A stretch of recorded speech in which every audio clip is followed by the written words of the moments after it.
nobody talk to him? Why do Boosie get all the love as if he the killer? And Boosie ain't no killer. You can slap Boosie and that and do nothing. You can slap Lil Boosie, that don't do nothing. Lil Marlo was the killer. Lil Boosie ain't had a fight with nobody. That you punch him in the nose, that eat to death because he a diabetic. You can't give him no black eye. He'll die. He a diabetic. Boosie just lost his mind completely after Charleston White's latest family attack, mocking his newborn baby while celebrating his federal case. And what Boosie said back wasn't just a warning. It was the kind of promise that makes the internet hold its breath. When Boosie's son Tutti Raw got arrested, Charleston made a chilling claim. What did he say he did to make it happen? Charleston stopped at nothing once he shifted from Boosie the rapper to Boosie the father, dragging Tutti Raw's name into every live, mocking him, questioning his credibility, and openly fantasizing about seeing him locked up. That was the moment the temperature dropped and the restraint turned into a warning. This wasn't internet play anymore. It was a line in the sand over blood. Your son, saw one dude said he said he's the one who got your son arrested. How do you feel about stuff like that? Who got my son arrested? You said Charleston White. Went on the record. I don't know, man. I don't fuck with Charleston White. That nigga, that brush. I ain't fucking with y'all. I'm keeping that nigga name out my mouth. That day, that's a threat to my success. Like Charleston White, he ain't hiding. Charleston White gonna get your ass locked up. Yeah. So shit, I've been ducking that smoke with Charles.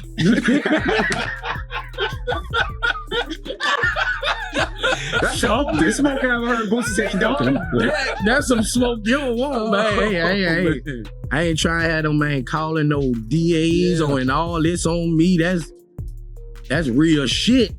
Yeah. It's real fake shit. Well, people got to realize, right? If you look at our community, I don't understand why people make threats online. Why they When pressed directly, Boosie wouldn't even say Charleston's name, treating it like poison to his career and freedom because acknowledging that energy was exactly what Charleston wanted, to bait him into a reaction that could cost everything. Asked about Charleston claiming he got T.I. arrested, Boosie's refusal to speak his name said everything. Charleston's psychological warfare was landing, his calculated attacks were hitting their mark, and silence was the smartest shield against a man who turned cowardice into content. This beef started back in 2022 over Kanye's controversial shirt, but what did Charleston say about Boosie's response that made it personal? The whole powder keg ignited when Kanye West walked out in a White Lives Matter shirt and Boosie stepped up loud and clear against it, calling it a betrayal of the struggle and a slap to the face of everyone who fought for equality.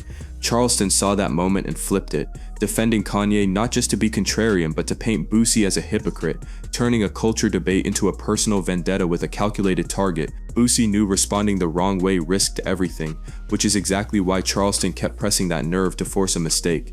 He brought you up because you were attacking Kanye because of the... Nah, it's Kanye West. It just happened. Nigga been coming at me. He been coming at me. It's just, I can't respond to those people, bro. Like, that's a danger to what I got going on. Can't take no risk of losing this behind, Charleston brought up Boosie specifically because Boosie attacked Kanye over the White Lives Matter incident. Boosie understood he couldn't clap back freely without risking his freedom, and Charleston knew it, using that knowledge as his weapon. After 3 years of fighting, Boosie finally broke.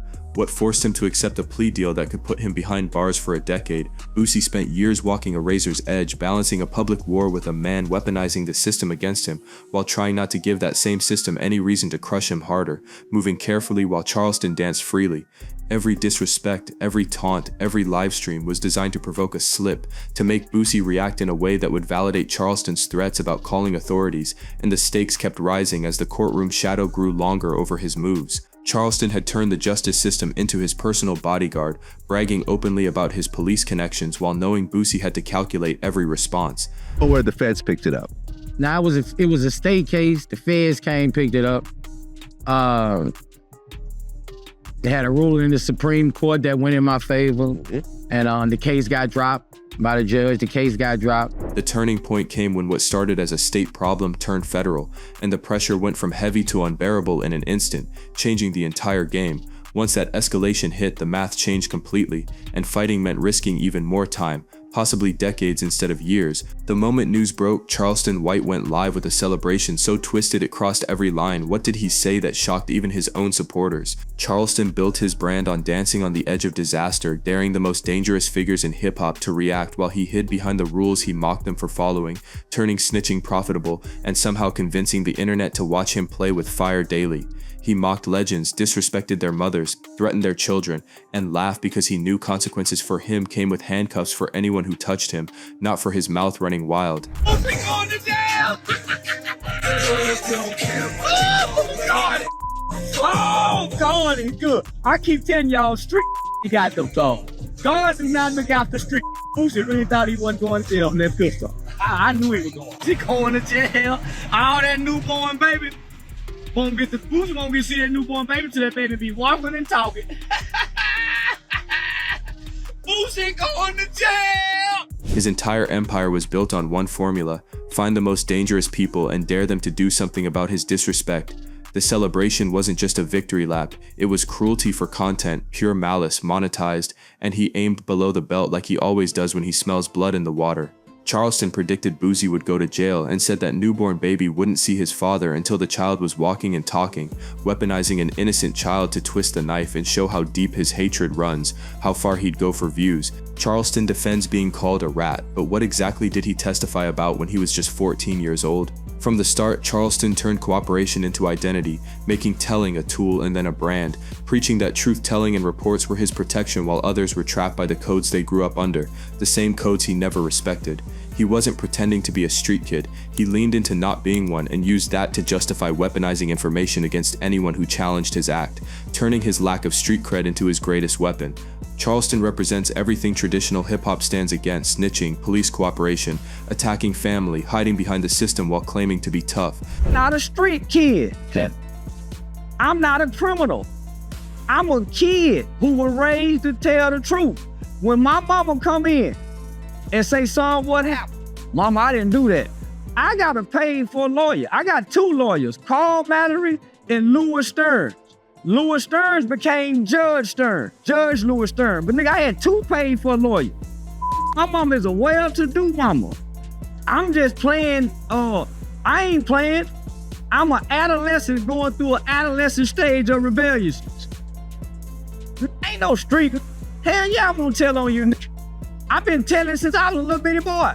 That origin story explains why his playbook always starts with a phone call and ends with a courtroom echo, why he moves like someone who's never feared street consequences. He says he was raised to tell the truth, testified in the Michael Levy case at 14, and never claimed a street past. And information has been his weapon since boyhood, and he's perfected using it. Charleston's most twisted weapon isn't violence, it's something much more calculated that targets Boosie's biggest fear. What is it? Charleston's entire strategy is to trap fathers with something they can't ignore, family, then threaten the one consequence no man with a record or a target on his back can afford: the feds and their unlimited reach. He knows Boosie is playing defense against a system that keeps score forever, and every shout, every name drop, every report is bait meant to drag him back into a place he fought to leave, a cage he escaped before. Charleston operates in the internet world where everything is content, but he weaponizes the real world's consequences against men who can't afford them. I'm gonna put your in jail, waiting for the FBI to send me the right kind of number, because I'm finna make a report on your mother to them people. And you make the man call your name specifically. The promoter specifically said your mother name, Lil Boosie. He implemented you and implicated you. Finna go to jail, back to jail. You gonna be on your knees, but them knees gonna be bleeding again. Charleston brags he'll report Boosie to the FBI and claims promoters even mentioned Boosie by name to him. One call, one report, one implication, and the nightmare starts all over again, except this time with less mercy. The Aiden Ross situation almost broke this war wide open, but who stepped in to prevent total chaos? As internet drama bled into real-world threats, even platforms and personalities who profit off the mess started sounding alarms because the line between content and conspiracy to commit harm was getting paper-thin, dangerously close to federal attention. There was a moment everyone realized the troll economy could land people in real handcuffs for real charges, that viral moments could become evidence, and the hype machine finally pumped the brakes before something irreversible happened. The energy had gotten so raw, so dangerous, that even people who usually fan flames started throwing water. Look at them white folk, Boosie, you done got too much. You done let these niggas play you too, mother. This internet dominant. Say what little Tutti gonna do now? What look to say? Listen, Vlad TV. Vlad post everybody going to jail but Boosie. Somebody tag Vlad TV.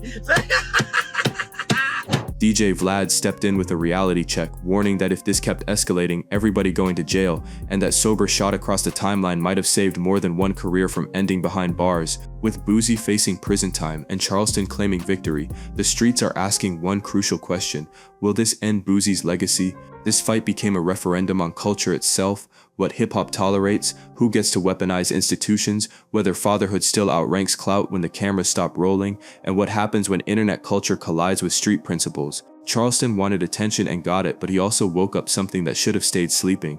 He reminded the culture that some lines still matter, some disrespect still has I feel, I trust in God, man. This crazy. I get prices.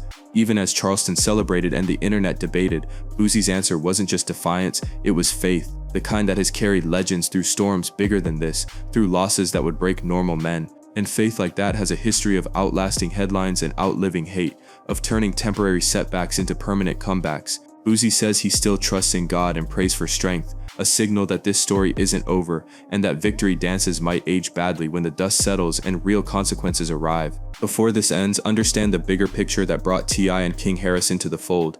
Charleston turned fathers into targets, mocking sons to trigger reactions while betting the law would shield him, expanding his attack to include King Harris, calling him soft, spoiled, fake street, even mocking his appearance. That's why multiple families drew the same line at the same time: family is off limits, period, no matter what beef exists between the adults. He taunted King relentlessly, King fired back with raw energy, and T.I. stepped in to make it clear that if consequences come, they'll come for something that actually matters, not for internet noise, which only confirmed that fatherhood, not fame, sets the rules here in the real world. Boosie and T.I., from different cities and different circles, united against the same threat because Charleston violated something everyone agrees is sacred. That's why this war feels less like a viral moment and more like a cultural reset on respect, legacy, and limits. A reminder that some principles transcend the digital age. If this deep dive hit, make sure to subscribe for more. No fluff, just straight story.